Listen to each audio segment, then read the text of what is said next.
본문의 말씀을 가지고 비어있는 예수님의 무덤이라는 제목으로 함께 말씀 나누도록 하겠습니다. 오늘은 부활 주일입니다. 예수님께서 2000여 년 전에 이 땅에 오셔서 우리를 위해서 십자가를 지시고 또 죽으시고 사흘 만에 살아나셔서 부활하셨습니다. 그리고 승천하셨죠. 이 사실을 믿는 모든 자들에게 우리 예수님께서 약속해 주신 것이 있습니다. 바로 영원한 생명을 우리에게 주셨습니다. 그러므로 이 사실을 믿고 또 영원한 생명을 우리가 이미 받았다라는 이 사실을 마음 깊이 새기시고 이 세상 살아갈 때 세상에 얽매여 살아가는 우리가 아니라 저 천국에 소망을 두고 살아갈 수 있는 귀한 우이제일교회 모든 성도님들이 다 되시기 바랍니다. 여러분, 우리가 믿고 있는 이 기독교는 이 여러 면에서 다른 종교와 구분이 되어집니다. 특별히 기독교가 다른 종교와 가장 뚜렷한 차이점을 보이는 것은 뭐니 해도 이 기독교만이 유일하게 부활의 종교다라는 거예요. 유교의 창시자인 공자나 불교의 창시자인 석가나 이슬람교의 창시자인 마호멧도 다 죽었고 또 그들의 무덤들이 현재 남아 있는 것을 보게 됩니다.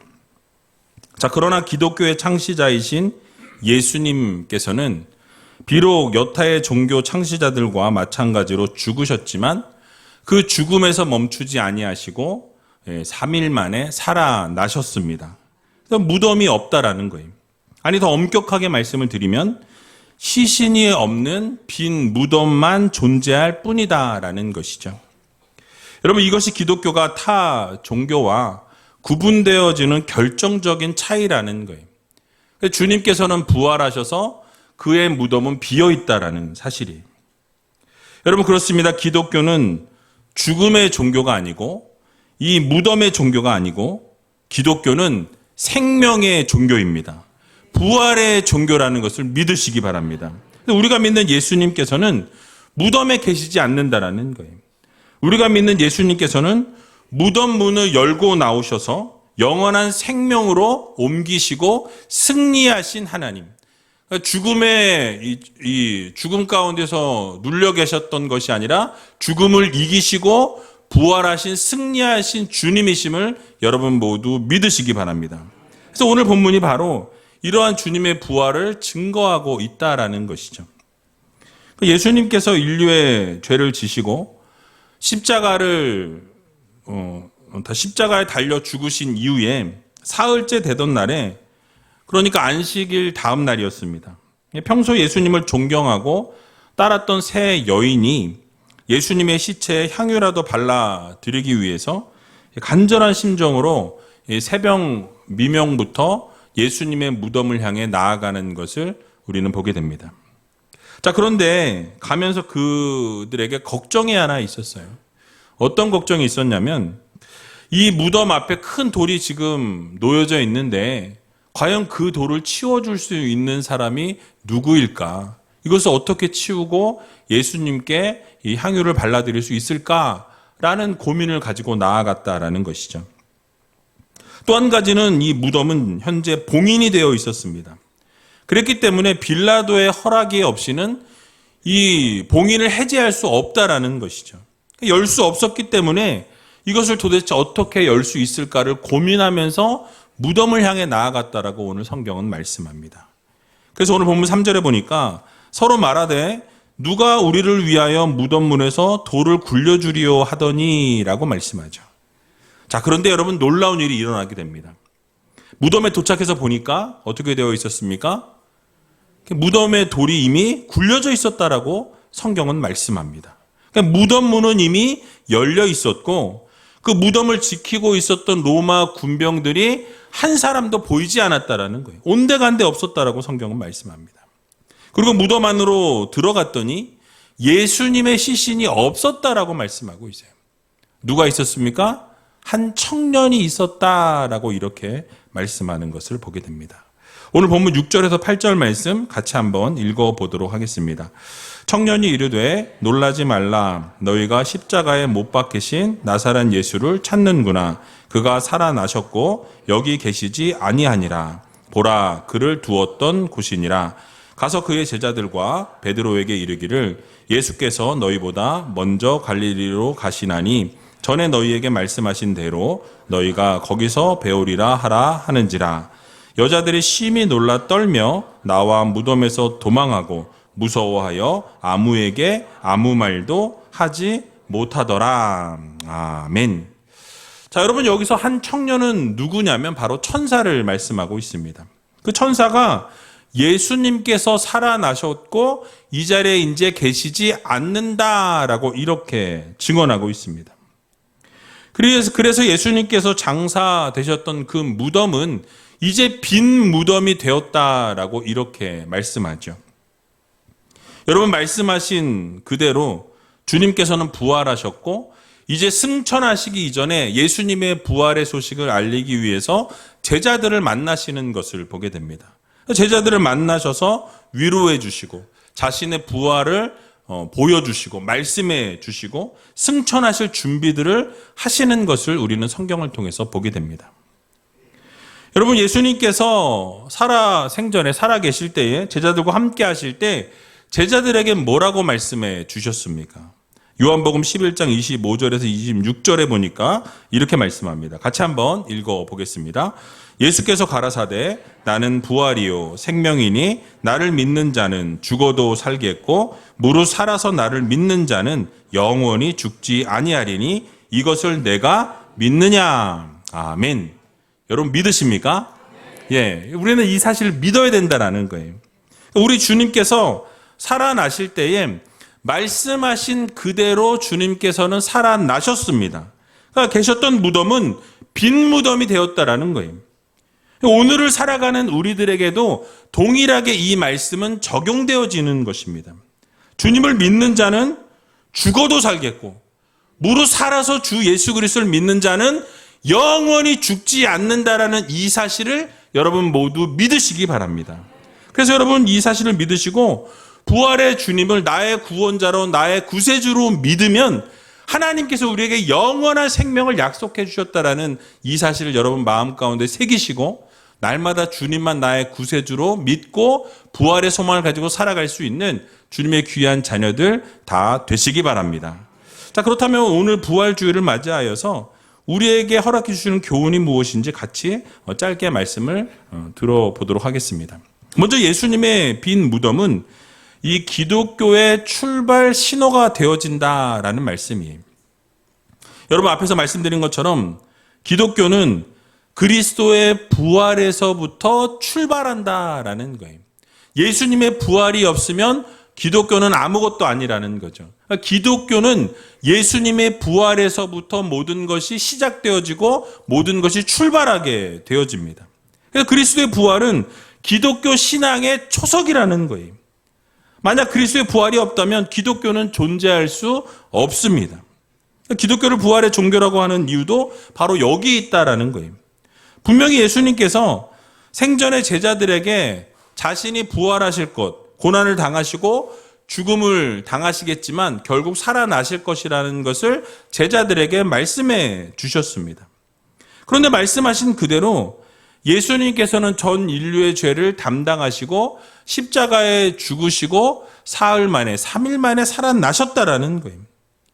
그러니까 그의 무덤을 빈 무덤으로 만드셨다라는 것이죠.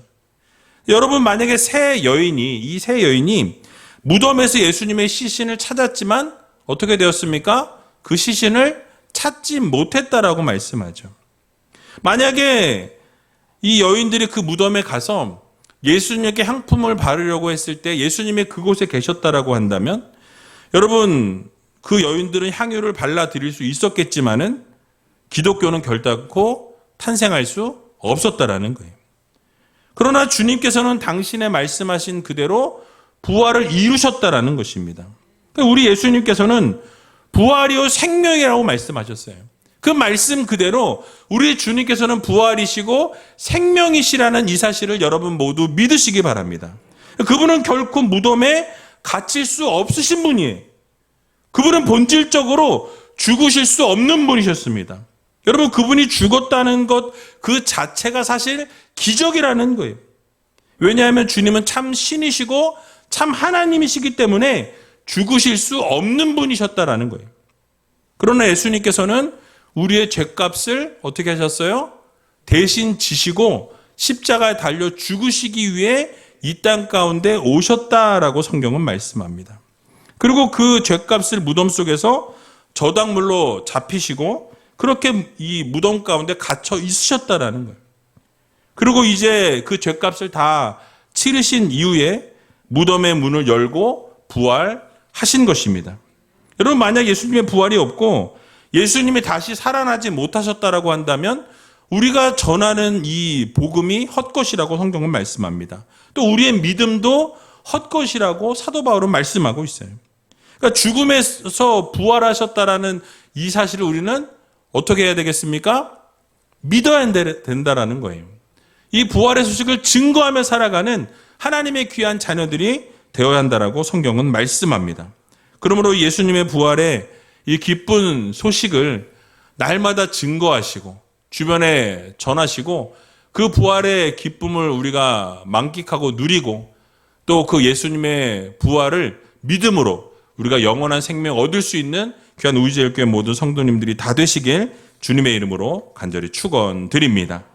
또 한 가지 우리 생각해 볼 수 있는 것은 이 예수님의 빈 무덤이 결국은 우리와 연결되어진다라는 것을 우리는 믿어야 한다라는 거예요. 즉 우리의 믿음도 우리의 이 무덤도 예수님의 무덤과 같이 비게 될 것이라는 말씀이에요. 로마서 6장 3절에서 5절 말씀을 보니까 이렇게 말씀합니다. 우리 같이 한번 읽어보도록 하겠습니다. 무릇 그리스도 예수와 합하여 세례를 받은 우리는 그의 죽으심과 합하여 세례 받은 줄로 알지 못하느뇨.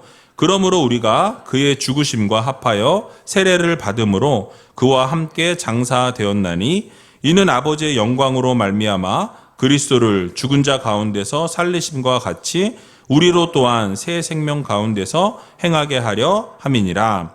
만일 우리가 그의 죽으심을 본받아 연합한 자가 되었으면 또한 그의 부활을 본받아 연합한 자가 되리라. 아멘.